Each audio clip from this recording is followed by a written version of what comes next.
শীর্ষেন্দু মুখোপাধ্যায়ের গল্প ব্রহ্মজ্ঞান।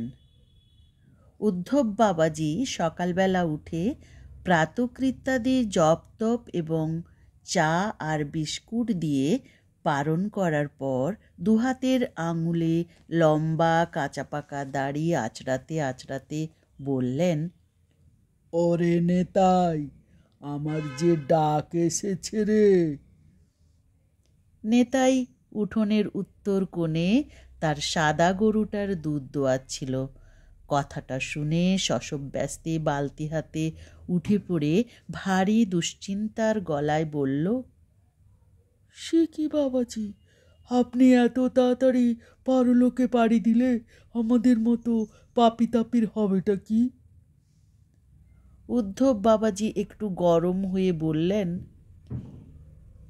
পরলোকে পাড়ি দেওয়ার কথা বললুম নাকি রে আহাম্মক? আমি যে ভক্তদের আর্তনাদ শুনতে পাচ্ছি, কাতর গলায় ডাকছে, বাবাজি তোমার বিহনে আর তো প্রাণ রক্ষে হয় না।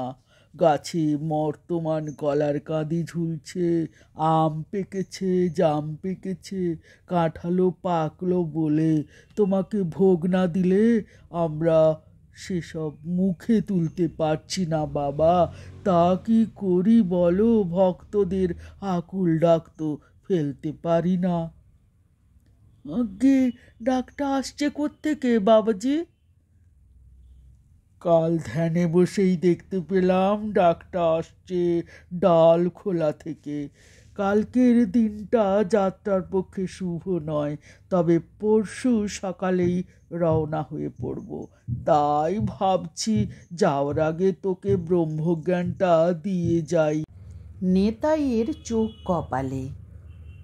বলেন কি বাবাজি, ব্রহ্মজ্ঞান দিয়ে ফেলবেন? দিয়েই ফেলি, আর কবে আসা হয় না হয়। ডাল খোলায় গেলুম তাই বলে সেখানেই বসে থাকলে হবে না। আমার অগণিত ভক্ত চারিদিক থেকে, দূর দূরান্ত থেকে ডাকাডাকি করছে। শৈলেনের এক ভক্ত তো সেই কবে থেকে আমার জন্য সোনার খড়ম তৈরি করে হা পিত্তেশ করে বসে আছে। গিয়ে হাজির হলেই অগুরু দেওয়া জলে পা ধুইয়ে সোনার খড়ম পরিয়ে দেবে। চকবেড়ের সীতারামের বউ নন্দরানী মুক্তোর মালা পরিয়ে চরণ পূজা করবে বলে কবে থেকে পথ চেয়ে বসে আছে। হিঙ্গলগঞ্জের রাখহরি তার জমি জমা আমার নামে দেবোত্তর করে দিয়ে বসে আছে। দখল নেওয়াটাই যা বাকি। তোর কাছে পড়ে থাকলে কি আমার চলে রে? তারপর ধর, হিমালয়েও তো আমার একটা ঠেক রয়েছে। দুটো নেকড়ে বাঘ আমার সেই ঠেক সামলে রাখে। বুঝেছি বাবাজি, এবার আপনি গতর তুলবেন। তা ব্রহ্মগুণ পেলে কি হবে মশাই? হাওয়াতে উড়তে পারবো? তা পারবিনি কেন? ইচ্ছে হলে হাওয়ায় উড়তে পারবি, জলের ওপর দিব্যি হাঁটতে পারবি, জলে ডুববি না, আগুনে পুড়বি না। তাহলে তো খুব সুবিধেই হবে মশাই। তাহলে দিয়েই দেন ব্রহ্মজ্ঞান।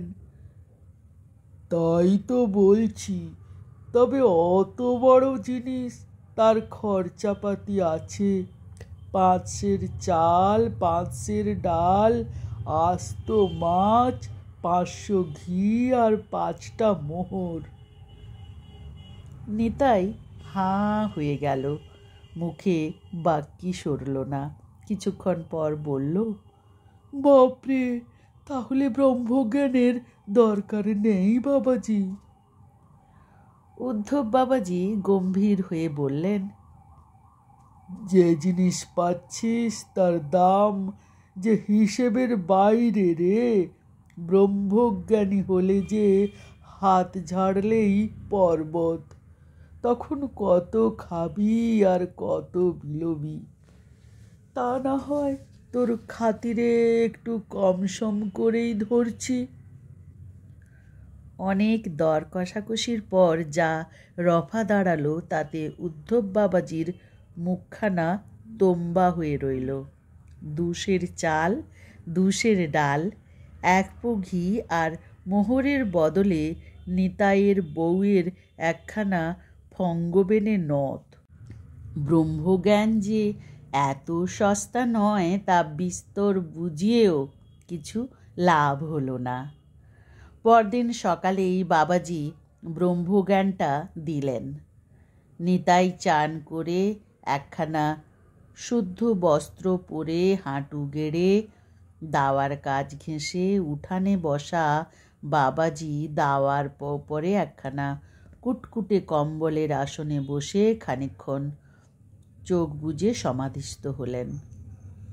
তারপর বিরাট একখানা হাই তুলে গালবাদ্য করার পর বিদঘুটে সব মন্তর গুনগুন করতে করতে নিতাইয়ের কপালে ডান হাতের বুড়ো আঙুলটা চেপে ধরলেন। বেশ অনেকক্ষণ ঠেসে ধরার পর বললেন, কিছু টের পেলি?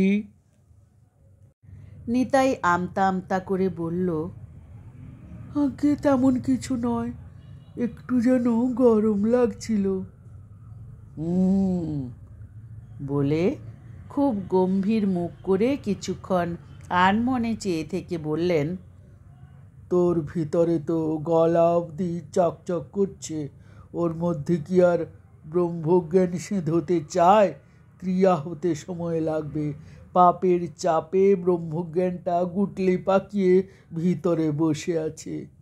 জপ ত্যাপ চালিয়ে যা, এক সময়ে ব্রহ্মজ্ঞান দুম করে ফাটবে, তখন আর তোকে পায় কে? নিতাই একটু হাত পা ঝাড়া দিল, নিজের মাথা একটু চাপড়ালো, চোখ কচলে চারদিকে ভালো করে চাইল। তেমন কিছু হেলদোল বুঝতে পারল না। বলল, বাবাজি, ব্রহ্মজ্ঞানটা কবে নাগাদ ফাটবে বলে মনে হয়?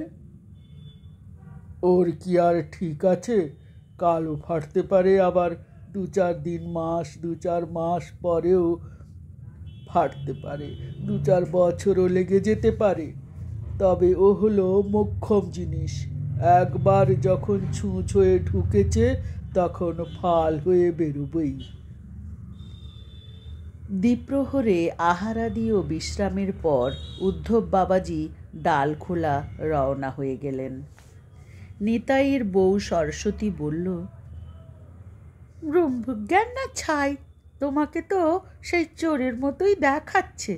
মিছিমিছি আমার নথটা গেল, 5 রতি সোনা ছিল ওতে।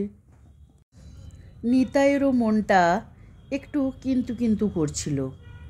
ব্রহ্মজ্ঞান বলে কথা, সেটা ভেতরে ঢুকলে তো আর কিছু হোক না হোক, কাঁপুনি দিয়ে জ্বর আসুক বা ভেদবমি হোক কি পিত্তশূলের ব্যথা হোক, কিছু তো একটা হবে। তা তো হচ্ছেই না। তারণ গাঙ্গুলির বাড়িতে নতুন জামাই এসেছে অষ্টমঙ্গলায়। যে সে জামাই নয়, রীতিমতো মালদার মানুষ। হাতে হিরে, মুক্ত আর পান্নার আংটি, গলায় 3 ভরি সোনার চেন, দামি ঘড়ি। এসেই খুব টাকা ওড়াচ্ছে।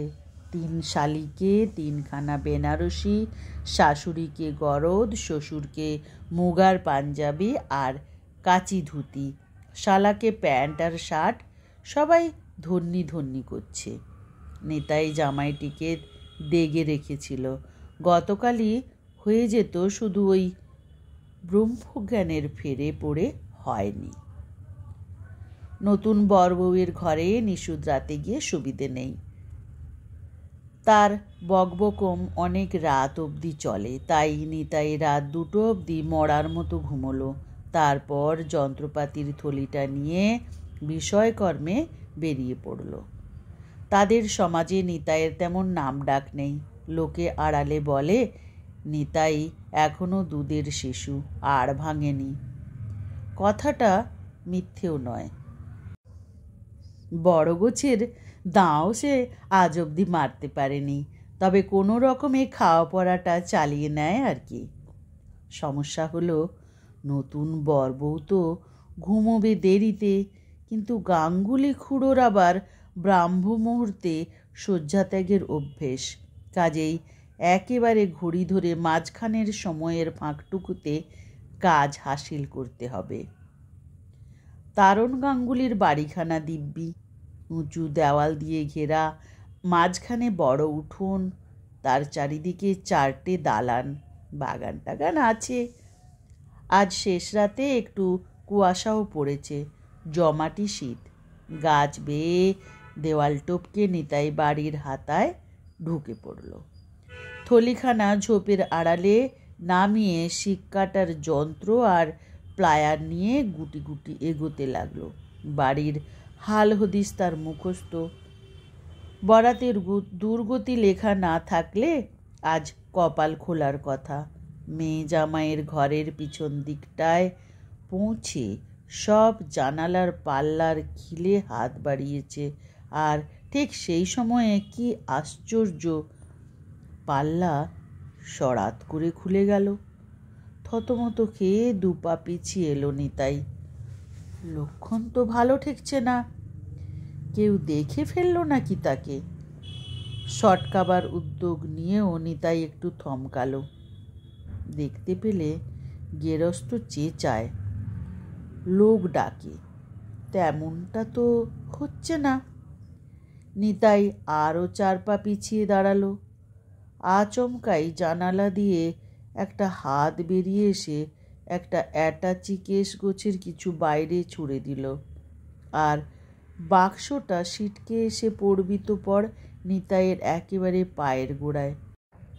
নিতাই টপ করে অ্যাটাচিটা তুলে নিতেই ঘরের ভেতর থেকে হঠাৎ বিকট চিৎকার উঠল, চোর চোর চোর, ওই পালাচ্ছে, ধর ধর।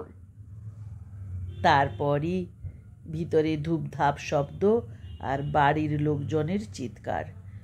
দরজা খোলার শব্দ আর টর্চের আলোয় ধুন্ধুমার বেঁধে গেল। নিতাই নিজের থলিখানা তুলে নিয়ে টক করে দেওয়াল ঘেঁষা আম গাছটায় উঠে দেওয়াল ডিঙিয়ে এক লহমায় বাইরে লাফিয়ে পড়ল। অ্যাটাচিটা বড্ড ভারী। সরস্বতী অ্যাটাচিটা খুলে হাঁ। ও মা গো, এত গয়না আর এত গোছা নোটও রয়েছে গো, এত রাতে এত রোজগার, মা গো আমি কোথায় যাব মা কালী? কার্তিক ঠাকুর বুঝি এতদিনে মুখ তুলে চাইলেন। নিতাই গ্যাল গ্যাল করে হাসছিল। না, ব্রহ্মজ্ঞানটা যেন কাজ হচ্ছে মশাই, বেশ কাজ হচ্ছে। গল্পটি এখানেই শেষ হলো। আসি কেমন?